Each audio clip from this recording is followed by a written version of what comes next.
Hello साथीहरु नमस्ते। आज म नयाँ रेसिपीको साथ उपस्थित भइसकेको छु र आज म तपाईहरुलाई छिटो मिठो होममेड रेसिपी दालमोट बनाउन जाँदै छु। मेरो भिडियोलाई लास्टसम्म हेरेर लाइक, कमेन्ट र सब्स्क्राइब गरिदिनु होला।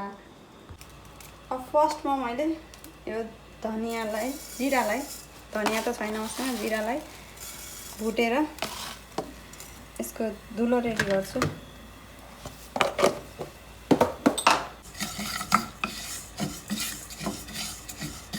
लागि सानो खाले टाउटो यहाँ खाँदीमा लेखेको छ तर मलाई पढ्न आउँदैन, के शोभा लेखिरहेको छैन। यो चाहिँ हाम्रो सुपाहरूमा सजिलैसित पाइन्छ र यो पनि अर्को, यो पनि दालमोट नै हो तर यसलाई चाहिँ अब यो दुईटालाई चाहिँ म फ्राई गर्छु। फ्राई गरेपछि अनि बल्ल म रेसिपी अगाडि बढाउँछु।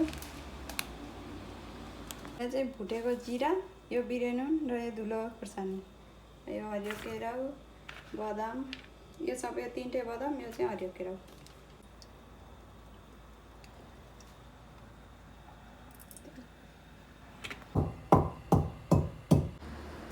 पेस्ट हैन, धुलो।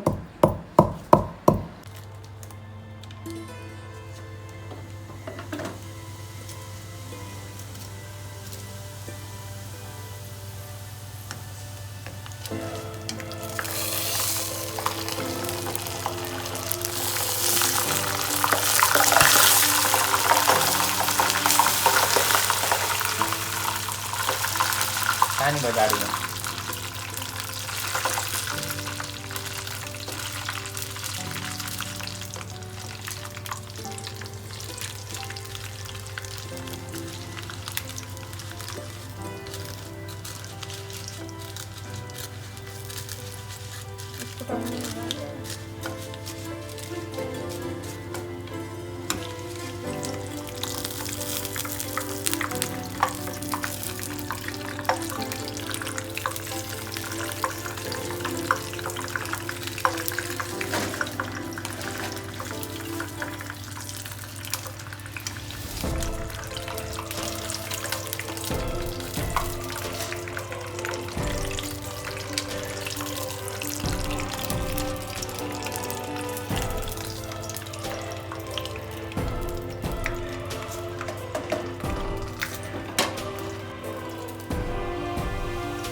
मैले सबै सामान रेडी गरेर यो पनि फ्राई गरिसकेँ। अब मैले सबै मिक्स गर्छु।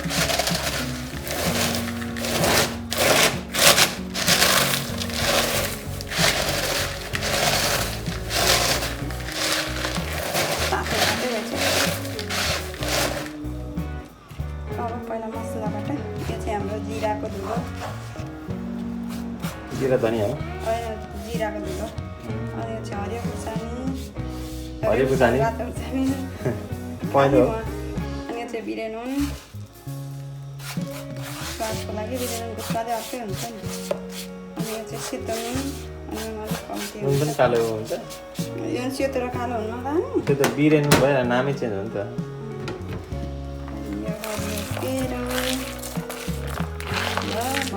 हरियो केरा सुकेको केरा सुकेको होइन हरियो केरा अनि यो बदामको मिक्स भयो र अनि यो चाहिँ स्वादको लागि अजिनामोटो हल्का नहाले नि हुन्न अजिनामोटो अजिनामोटोको स्वाद आउँछ नि त छुट्टै अमिलोको लागि कागती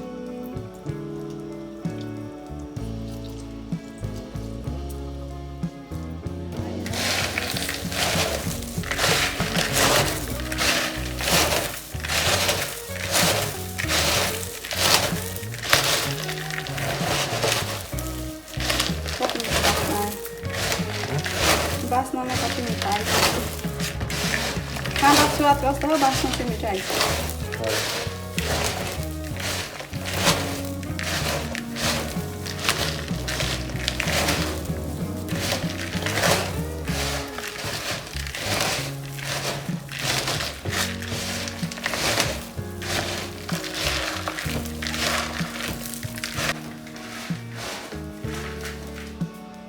टेस्ट गर्छ है कस्तो हुन्छ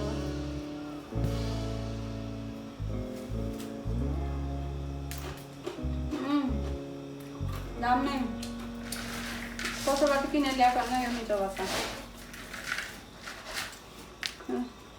मेरो दालमोट रेडी भयो र साथीहरू मेरो भिडियोलाई लास्टसम्म हेरेर साथ दिनुभएकोमा धेरै धेरै धन्यवाद र हजुरहरूले पनि एकचोटि आफ्नो घरमै बनाएर टेस्ट गर्नु होला साह्रै मिठो भएको छ अब यो कति समयलाई पुग्छ थाहा छैन र मेरो भिडियोलाई लाइक कमेन्ट र सब्सक्राइब पनि गरिदिनु होला आजलाई बाई बाई